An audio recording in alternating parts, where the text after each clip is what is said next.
Le 12 octobre, nous devons redonner notre confiance à Paul Biya. Nos adversaires, on ne va pas en parler, c'est vrai. Mais vous voyez comment ils s'embrouillent. Quel programme ont-ils pu faire en quelques mois, en quelques jours, par rapport à ce que prévoit le président Paul Biya, par rapport à tout ce qui est fait au niveau national et au niveau international.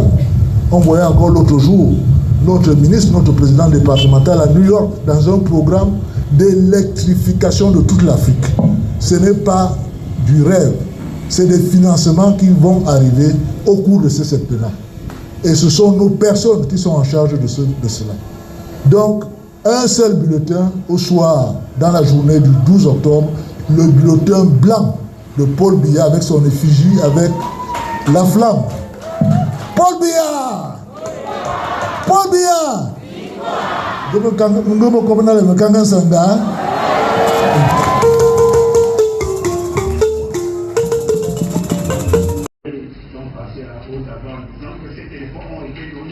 Par des hommes politiques.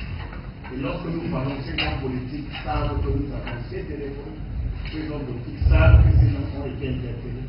Et ces hommes politiques savent bien que ces personnes devaient être logées dans les chambres d'hôtel pour communiquer des résultats, alors qu'ils ne font même pas partie du processus. Ce sont là des comportements irresponsables. Et nous leur demandons de même pas communiquer. Le processus électoral est bien encadré par les textes en vigueur. Voilà pourquoi les acteurs doivent respecter les lois. Parce qu'une élection présidentielle, c'est une activité sérieuse. Le seul fait de prendre part à une élection présidentielle, c'est un événement majeur dans la vie de ceux qui postulent à ce poste. C'est important. Je le dis et je vais être clair. Il y a des candidats qui sont présents politiquement dans 5 départements sur 58. Alors, vous ne pouvez pas prétendre à une élection, vous êtes présent dans 5 départements sur 58. Il y a des candidats qui sont présents dans 20 arrondissements sur 360. Est-ce que celui qui est présent dans 20 arrondissements sur 360 peut prétendre gagner l'élection? Ce n'est pas possible. Mais déjà le fait de participer à l'élection présidentielle et d'enrichir le débat politique, c'est déjà un événement important. Et nous demandons à tous ceux qui prennent par cette élection d'être corrects. D'ailleurs, ils ont la liberté, ils vont à gauche, à droite, pour les meetings politiques. Les autorités administratives sont là pour les accompagner. Ils n'ont pas de restrictions, mais nous leur demandons d'avoir un comportement responsable. Car une élection présidentielle, c'est une activité sérieuse dans la vie de nos nations. Il est très important qu'il y a tout un château, que l'ordre public sera maintenu, l'ordre public sera renforcé avant, pendant et après l'élection présidentielle. Les porteurs de tout feront face à la rigueur de la loi. Et en toutes circonstances, force restera à la loi. Si la conduite éclairée de son excellence, M.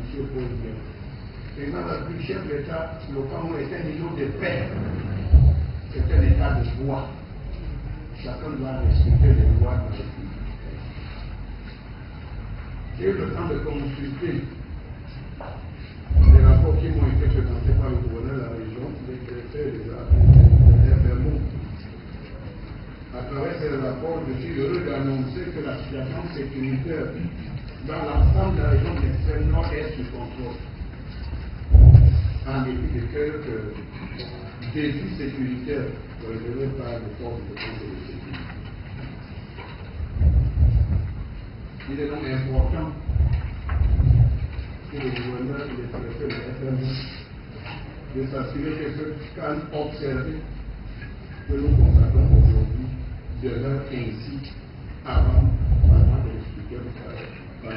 et après le scrutin de l'éducation. Ce sont là les très hautes directives du chef d'État que je suis venu, n'est-ce pas, communiquer à vous tous et surtout aux acteurs politiques qui prennent part au scrutin présidentiel. Après le 12 octobre, la vie va continuer. continuer, il ne faudrait pas que les gens disent, mais ceux qui brandissent cet épouvantail du désordre, nous ferons tout pour maintenir l'ordre public et mettre hors d'état de nuire ceux qui vont tenter de perturber le processus électoral. Le ciel ne tombera pas sur le Cameroun après le 12 octobre.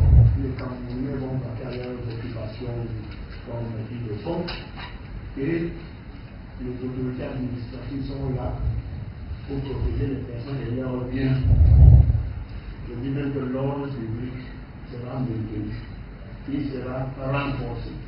Parce que l'idéal, c'est de tout faire pour que la paix sociale soit maintenue dans cette belle région de l'extrême nord, après le scrutin du 12 octobre